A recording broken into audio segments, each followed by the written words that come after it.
ಅವರು ಕೂಡ ಅಲ್ಲಿ ವಿಕ್ಟರಿಯನ್ನ ತಮ್ಮದಾಗಿಸಿಕೊಳ್ಳಬಹುದು ಅನ್ನುವ ಕನಸಿನಲ್ಲಿದ್ದಾರೆ. S, latest update. 8,813 ಮತಗಳ ಮುನ್ನಡೆಯಲ್ಲಿ ಸಮರ್ಥ ಶಾಮನೂರು ಕಾಂಗ್ರೆಸ್ ಅಭ್ಯರ್ಥಿ 44,028 ಮತಗಳನ್ನು ಪಡೆದುಕೊಂಡಿದ್ದಾರೆ. ಕ್ಷಮಿಸಿ, ಸಮರ್ಥಗಿಂತ ಎಸ್ಡಿಪಿಐ ಮತಗಳು ಹೆಚ್ಚು.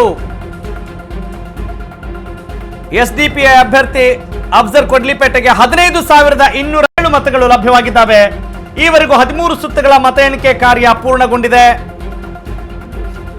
Still 12 rounds are left. Davanagere ದಕ್ಷಿಣದಲ್ಲಿ ಸಮರ್ಥ ಶಾಮನೂರು ಗೆಲುವು ಬಹುತೇಕ ಖಚಿತವಾಗುತ್ತಾ? ಹಾಗಾದ್ರೆ ಆ ಮತಗಳ ಅಂತರದಿಂದ ಹೇಳಲಾಗ್ತಾ ಇದೆ. V cannot declare it now only, ಅದನ್ನು ಗಮನದಲ್ಲಿ ಇಟ್ಕೊಳ್ಳೋಣ.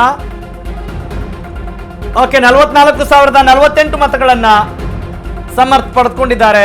35,215 ಮತಗಳನ್ನ ಭಾರತೀಯ ಜನತಾ ಪಕ್ಷದ ಅಭ್ಯರ್ಥಿ ಶ್ರೀನಿವಾಸ ದಾಸ ಕರಿಯಪ್ಪ ತಮ್ಮದಾಗಿಸಿಕೊಂಡಿದ್ದಾರೆ.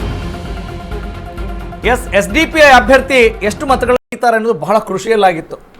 ರಿಸಲ್ಟ್ ಕಾಂಗ್ರೆಸ್ ಗೆಲ್ತಾರೋ ಅಥವಾ ಬಿಜೆಪಿ ಸೋಲ್ತಾರೋ ಅನ್ನೋದನ್ನ ಕಾಂಗ್ರೆಸ್ ಅವರು ಎಸ್ಡಿಪಿಐ ಅಭ್ಯರ್ಥಿ ಮೇಲೆ ಗಮನ ಹಾಕ್ತಾರೆ, ಬಿಜೆಪಿ ಅವರು ಗಮನ ಹಾಕ್ತಾ ಇದ್ರು. ಅದರ ಆಧಾರದ ಮೇಲೆ ಈ ಬಾರಿ ಏನಾದರೂ ಡೈವರ್ಟ್ ಆಗುತ್ತಾ ಅಂತ ಹೇಳಿ ಅದಕ್ಕೆ ಪೂರಕವಾದ ವಾತಾವರಣ ಇದೆಯಾ ಇಲ್ವಾ? ಇನ್ನು ಸ್ಟಿಲ್ ಡು ಯು ಹೋಪ್?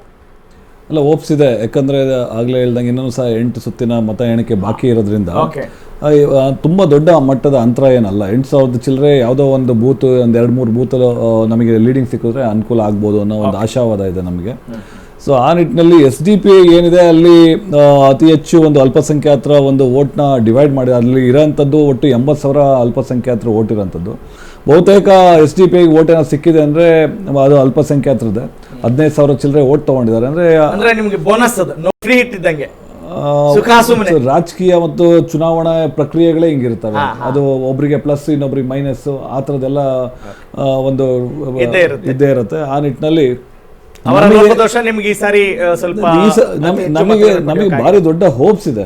ನಾವು ಈ ತರದ ಒಂದು ಏನು ಅಹಿಂದ ಸಮುದಾಯದ ಒಂದು ಸಾಮಾನ್ಯ ಕಾರ್ಯಕರ್ತರಿಗೆ ಕೊಟ್ಟಂಥದ್ದು ಅಭ್ಯರ್ಥಿಯಾಗಿ ಮಾಡಿದ್ದೆ ಭಾರಿ ದೊಡ್ಡ ಒಂದು ನಮಗೆ ಬಲ. ಅಲ್ಲಿ ನೀವೇನು ಈಗ ತಾನೇ ಹೇಳಿದ್ರೆ ಡೈನಸ್ಟಿ ಪೊಲಿಟಿಕ್ಸ್ ಅಂತ ಹೇಳಿ ತಮಿಳುನಾಡು ಒಂದು ರಾಜಕೀಯ ಉಲ್ಲೇಖ ಮಾಡಿದ್ರೆ ಫ್ಯಾಮಿಲಿ ಅದು ಅವ್ರ ತಾಯಿಯವರು MP ಇದ್ದಾರೆ, ತಂದೆಯವರು ಮಿನಿಸ್ಟರ್ ಇದ್ದಾರೆ, ಮಂತ್ರಿಗಳಿದ್ದಾರೆ, ಆಮೇಲೆ ಅವ್ರ ಅಜ್ಜನವರು, ಅವರಿಗೆ ಹಿರಿತನಕ್ಕೆ ಗೌರವ ಇದೆ. ಇಡೀ ಕುಟುಂಬ, ಇಡೀ ಸಮುದಾಯ, ಇಡೀ ಕ್ಷೇತ್ರ ಒಂದು ಅಭಿಮಾನ ವ್ಯಕ್ತಪಡಿಸ್ತು. ಅದು ಮುಂದುವರೆದ ಭಾಗವಾಗಿ ಬೇಕಾದಷ್ಟು ಆಡಳಿತ ಅವರೇ ಕುಟುಂಬದಲ್ಲಿ ನಡೆಸ್ತಿರೋಂಥ ಸಂದರ್ಭದಲ್ಲೂ ಅವರು ಒಂದು ಸಮಾಜಕ್ಕೆ ಏನು ಸಾರ್ತಾರೆ. ಇನ್ನು 26 ವರ್ಷದ ಸಮರ್ಥ ಇನ್ನೂ ಅವಕಾಶ ಇತ್ತು ಮುಂದೆ ಒಂದು ಒಂದು ಒಂದು ಒಂದು ಸಾಮಾಜಿಕ ನ್ಯಾಯ ಒಂದು ಈ ನಿಟ್ಟಿನಲ್ಲಿ ಒಂದು ಪರಿಕಲ್ಪನೆ ಇಟ್ಕೊಂಡು ಒಂದು ಅವಕಾಶ ಮಾಡಿಕೊಟ್ಟಿದ್ರೆ ಆ ಪಕ್ಷಕ್ಕೆ ಒಂದು ಒಳ್ಳೆ ಒಂದು ಸಂದೇಶ ರವಾನೆ ಆಗ್ತಿತ್ತು. ಅದೇ ಸಮಾಧಾನ ಇಡೀ ಎಲ್ಲ ಒಂದು ಮತದಾರರು, ಬರೀ ಅಲ್ಪಸಂಖ್ಯಾತರು ಒಂದೇ ಅಲ್ಲ, ಒಬ್ಬ ಎಲ್ಲ ಮತದಾರರಿಗೂ ಅನಿಸಿದೆ. ಆ ದೃಷ್ಟಿಯಿಂದ